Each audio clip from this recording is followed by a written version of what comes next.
भारताचा इतिहास अनेक महान घटकांनी भरलेला आहे.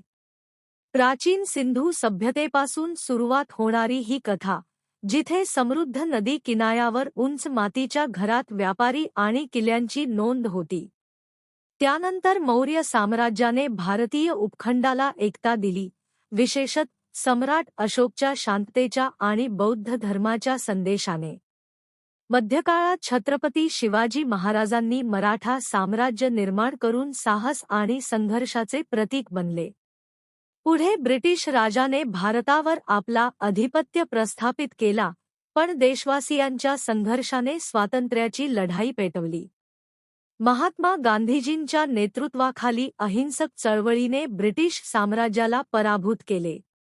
स्वातंत्र्य मिळाल्यानंतर भारताने विज्ञान, तंत्रज्ञान आणि समाजाच्या विविध क्षेत्रात प्रगती केली आणि आज तो एक सशक्त आणि प्रगत राष्ट्र म्हणून ओळखला जातो.